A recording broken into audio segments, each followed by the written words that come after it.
guys, what's up and welcome back to my channel. So in today's video, I want to talk to you about some products that are old Holy Grail favorites that I do not use anymore. And when I say I don't use them anymore, I mean I never use. I'm not talking like I don't use them as much. These were favorites of mine that have been sitting in my makeup collection, just collecting dust over the last couple of years. And I just thought it might make an interesting video to go through this today and talk about why these old favorites are just not favorites anymore. So if you are interested in that, then please stick around, hit the subscribe button and the notification bell, and let's go through some of these OG faves. Okay, so how this video kind of came about is I've been going through my makeup collection and just playing and looking and whatnot. And I was looking at some of the products and I was like, whoa, I remember when that used to be like a holy grail for me, but I literally have not touched it in years. And it's kind of like a bit sad. It's kind of like makeup graveyard, like products that I just used to love so much that now I'm like, oh, I've got much better options. And the first one that really came to mind as well is the Urban Decay Naked 3 eyeshadow palette. Now this one is absolutely still available. You can still buy it, but to me, and even when I look at it now, it is just one big wishy-washy bland blend of all of the exact same colors. Like, I feel like looking at this palette, like from here down, they all look literally exactly the same. And I do remember even when using this palette, there was sort of only like a limited number of looks that I could kind of get out of this because so many of the colors are so similar. I just am not drawn to this color story. I'm not drawn to the pairings or the overall vibe of this palette. To me, it just looks like grays, like everything. Like I just feel like everything in this palette, you blend it together and it looks exactly the same on the lid. And it's funny because I loved this palette. I remember loving this palette. I remember like the first time I opened it and being like, oh, you know, rose gold and, you know, pretty blush tones and just being obsessed with it. But now I'm just like, no, it is a no for me. So isn't that interesting? Next up, another one, and this one kind of does hurt my soul because I do remember how good it was and I do remember like getting really good results with this. And this was back in the days when it was kind of hard to find an eyeliner that didn't transfer and that didn't smudge. That's always been a big issue for me, especially with my oily skin. I would end up with like panda eyes after only like, I don't know, 30 minutes of wearing an eyeliner. And then I discovered the Inglot AMC gel eyeliner and I was like, yes, hallelujah, my life has changed. An eyeliner that actually stays in place. And I was using this every single day. I was doing it like wings with it. I was tight lining. I was using it in the waterline. I was doing everything with this eyeliner.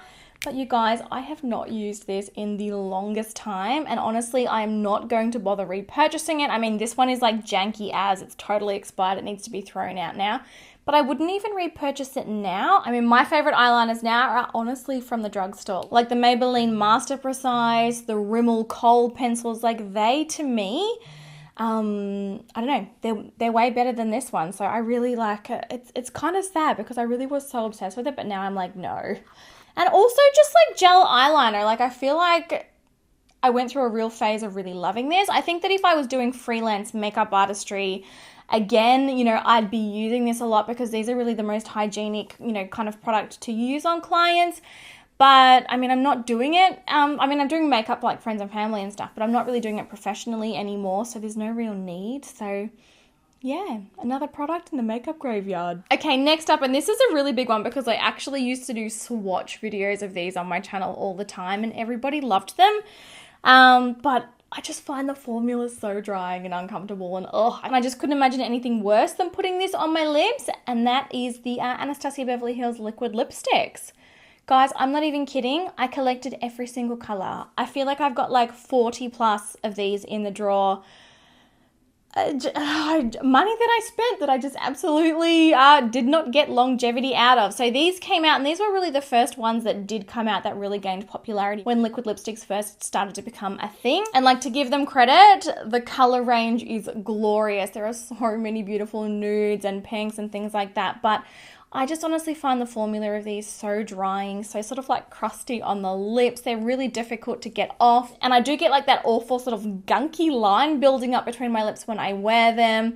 I will never wear these again. Like, these are absolutely a makeup graveyard product that, you know, I was just obsessed. And if you go back and you watch my videos from like the first maybe 2 years of my channel, maybe first year, 2 years, I was using these in every single video. Like, I was head over heels obsessed with them. But now this like super intense matte lipstick kind of a finish, I despise it. I don't know. I just feel like it just makes my lips look super like wrinkly and like I haven't drank enough water kind of a thing. It's so funny how your preferences change, but yeah, rest in peace because I will never wear these again. Okay, next up is this primer here. You guys probably remember how obsessed with this I was. I was raving on about this in like every single video. I loved it. I loved the finish of it on my skin. And I do still think, you know, this is a good primer. It is the Dr. Brandt Pores No More. It's a mattifying primer that also minimizes the appearance of pores. But I just feel like that since this was kind of a thing and since I was obsessed with this, like we've just had way better options come out. I was obsessed with this well before discovering the Hourglass Mineral Veil. I was obsessed with this well before discovering a lot of the primers that I use and love now. I just think over the years the technology has become better, and these like real pore minimizing primers, back in the day they were really, really heavy in the silicone kind of texture and they did an amazing job. Like, sure, they will blur your pores, but then once your makeup's on over the top, they can cause your makeup just to transfer off really easy. Like as soon as you bump your skin, because the silicone in these, like the high level of silicone, it stops your foundation really adhering to the skin and it's just really easy to remove it by just bumping it really softly. And yeah, for that reason, I just literally never reached for it. And I went through tubes and tubes and tubes of this. Like I was obsessed with it, but yeah, I never use it and I can't see myself ever using it again. Oh my gosh, okay, this is a good one because it wasn't just me that was obsessed with this. Like pretty much every single person on YouTube at some point was raving on about this foundation, and it is the Makeup Forever HD foundation. Like, do you guys remember? Like this had a real time in history, didn't it? Like this is like a real like, whoa, throwback moment.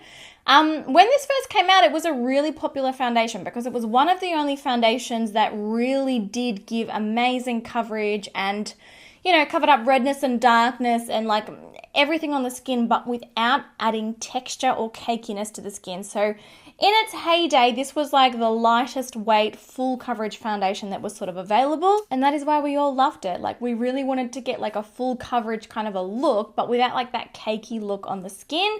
And kind of before this foundation became really popular, all of the full coverage foundations were really thick. They were really kind of like gluggy and it felt like your skin really couldn't breathe underneath them. And then this one came out and we were all like, oh my goodness, Makeup Forever HD. Like we all loved it. But honestly, I have not used this in years. And in my opinion, nowadays in the current like makeup scene, there are so many more better options that are super lightweight, that will give your skin amazing coverage, that look like your skin but better, that allow your skin to breathe. Like I just think that there are so many more like better options in this now.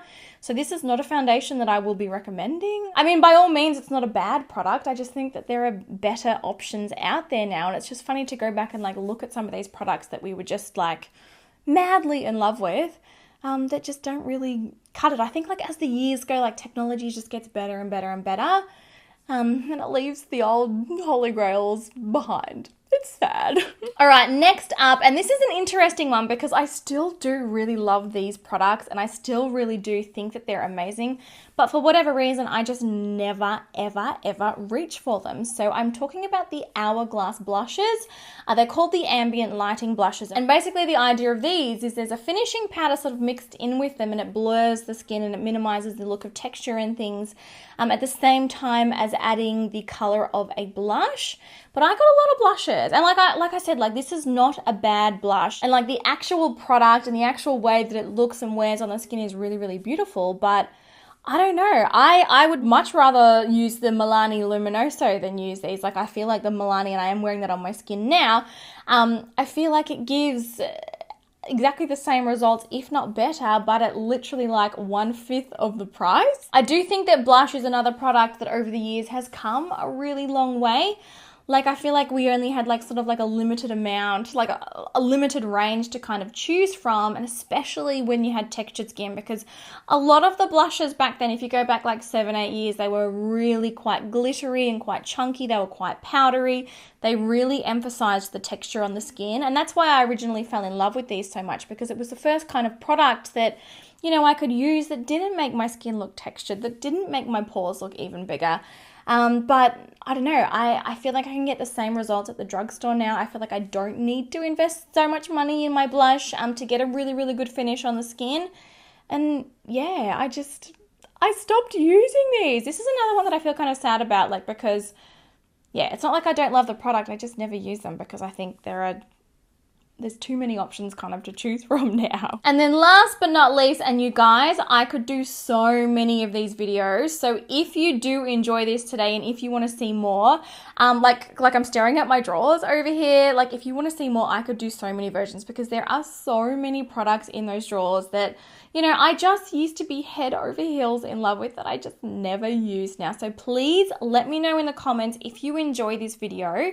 Let me know, and I will absolutely do more in the future if you find them helpful. Obviously, if you don't find them helpful, we won't do them anymore. But I don't know, for me, I was like, this is interesting. This is interesting. But last but not least for today's one is the iconic London Liquid Illuminator. Do you guys remember when these launched? I feel like these were the first like real liquid illuminators sort of on the scene. And then once these happened, literally every brand came out with one. And we are talking like blinding, next level, insane illumination. They're like a full intense pigmentation. They nearly look like eyeshadows. Like when I look at these now, I think, oh, that looks like an eyeshadow to me. But when they originally came out, we were so obsessed with like insanely blinding highlights. This is the look that we were going for on the skin. And I think just, you know, trends have changed over the years. The way that we do our makeup over the years have changed. Certainly the pandemic, I feel like, has changed makeup styles a lot. And as a result, we're not after ridiculously like, oh my God, in your face highlight like we used to be.